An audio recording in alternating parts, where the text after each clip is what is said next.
Hi hello friends, എല്ലാവർക്കും advocate അഞ്ജലിയുടെ ഏറ്റവും പുതിയ എപ്പിസോഡ് വന്നിട്ടുണ്ട്. അതിൻ്റെ റിവ്യൂയിലേക്ക് സ്വാഗതം.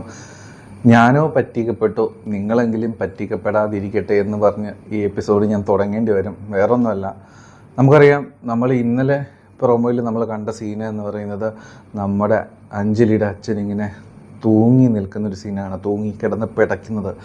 സംഭവം വേറൊന്നുമല്ല, നമുക്കറിയാം അഞ്ജലിയും അർജുനും തമ്മിലുള്ള വിവാഹം കഴിഞ്ഞിട്ടുണ്ട്.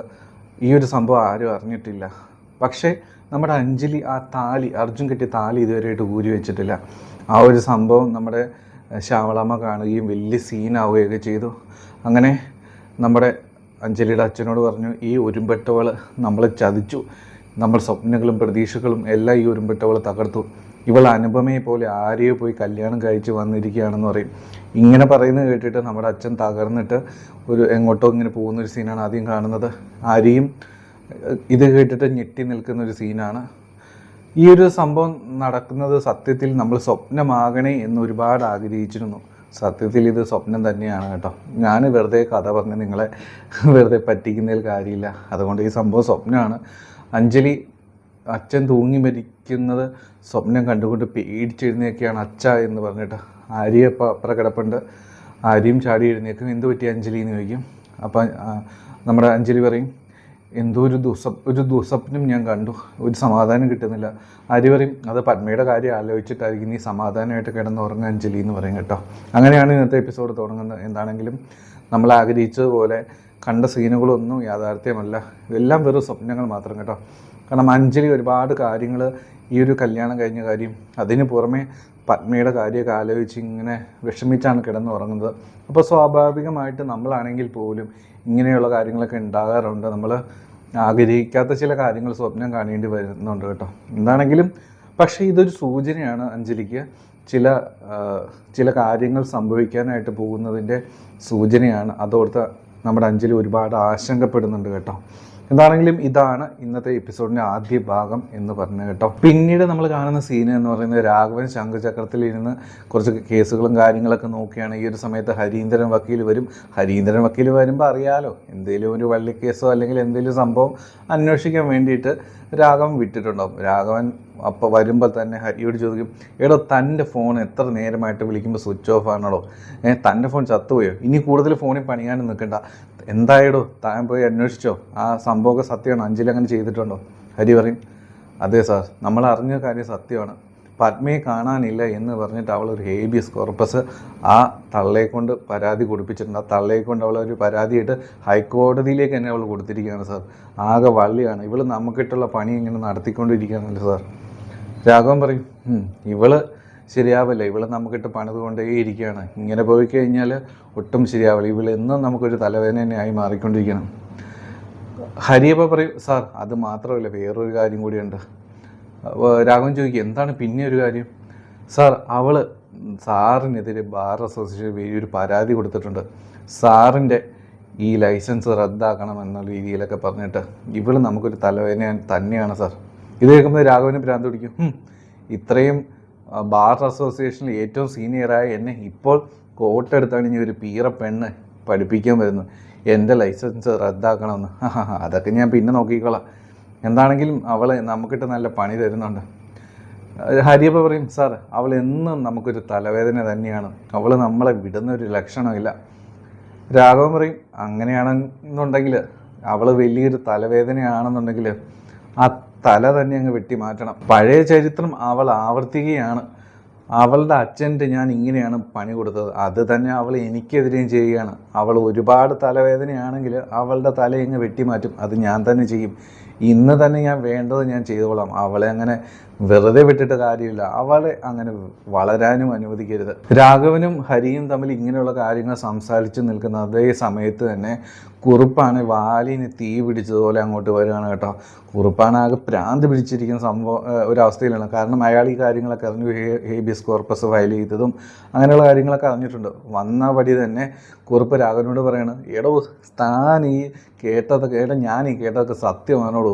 ഈ അഡ്വക്കേറ്റ് അഞ്ജലി സമാധാനം എന്തെന്ന് എനിക്ക് തരുന്നില്ലല്ലോടോ. ആ ഹേബിയസ് കോർപ്പസ് അവൾ ഫയൽ ചെയ്തു, ഇനി എന്ത് ചെയ്യുമല്ലോ എന്ന് ചോദിക്കും.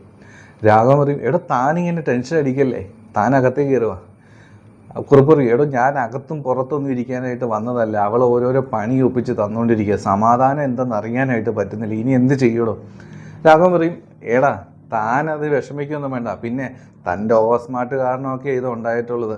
താൻ എന്തിനാണോ പത്മയെ അന്വേഷിക്കാനായിട്ട് താരകനെ അഞ്ജലിയുടെ വീട്ടിലേക്ക് പറഞ്ഞു വിട്ടത്? തൻ്റെ ഓവർ സ്മാർട്ട് അതിനെല്ലാം കാരണം. അപ്പോൾ കുറിപ്പൊന്ന് പരിങ്ങിപ്പോവും. കാരണം ഒരു അബദ്ധമാണ് താൻ ചെയ്തു വെച്ചതെന്ന് കുറിപ്പ് അറിയാം. താരകനെ പത്മേനെ അന്വേഷിച്ച് അഞ്ജലിയുടെ വീട്ടിലേക്ക് വിടേണ്ട കാര്യമില്ലായിരുന്നു എന്ന് അയാൾക്കറിയാം. അങ്ങനെ അപ്പോൾ കുറിപ്പ് പറയും, അതെന്തെങ്കിലും ആട്ടെ, തൻ്റെ അഡ്വക്കേറ്റ് പദവി പോകാതെ നോക്കിക്കോ. അവൾ തനിക്കെതിരെ ബാർ അസോസിയേഷനിൽ എന്തൊക്കെയോ പരാതി കൊടുത്തിട്ടുണ്ട്. ആദ്യം കേസ് ജയിക്കുന്നതല്ല, ആദ്യം തനിക്ക് കേസ് വാദിക്കാൻ പറ്റുമോ നോക്കുക, എന്നിട്ടല്ലേ എൻ്റെ കാര്യം. അങ്ങനെയൊക്കെ പറഞ്ഞ് കുറിപ്പ് ഓരോന്നൊക്കെ രാഘവനോടും പറഞ്ഞിട്ട് ഇറങ്ങിപ്പോകുന്ന സീനായിട്ടാണ് നമ്മൾ കാണുന്നത്.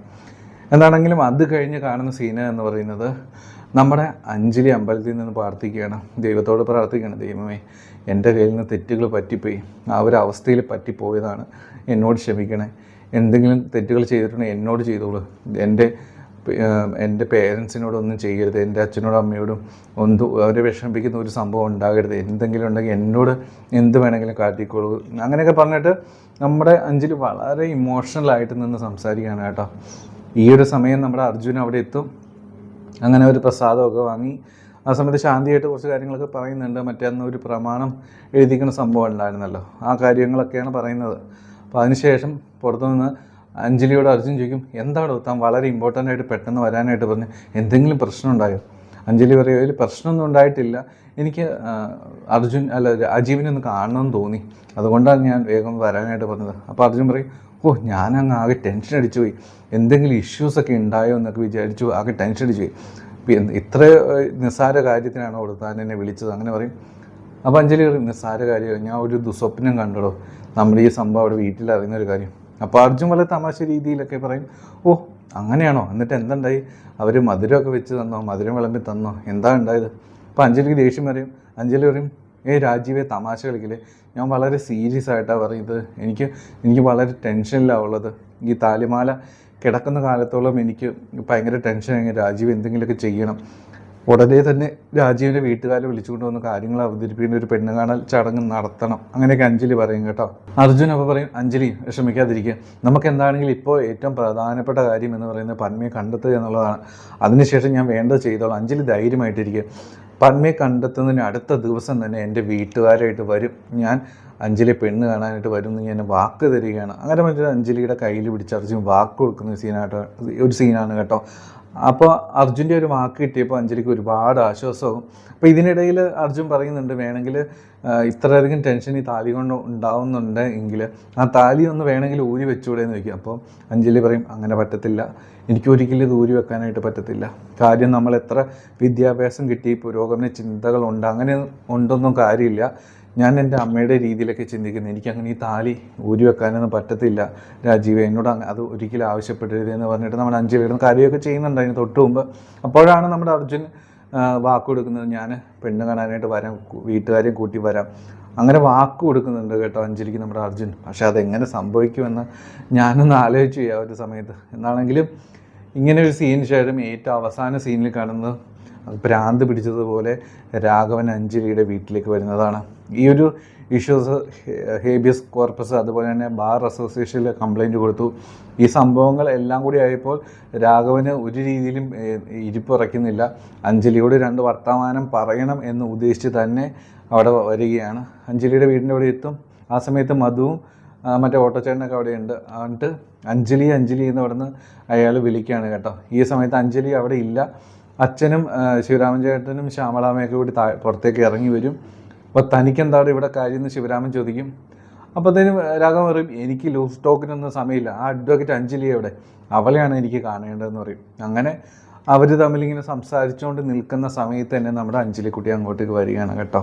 അങ്ങനെയാണ് ഇന്നത്തെ എപ്പിസോഡ് തീരുന്നത്. എന്താണെങ്കിലും നല്ലൊരു എപ്പിസോഡ് തന്നെയായിരുന്നു. എല്ലാവരും ഇന്നത്തെ എപ്പിസോഡ് കാണുക, സപ്പോർട്ട് ചെയ്യുക.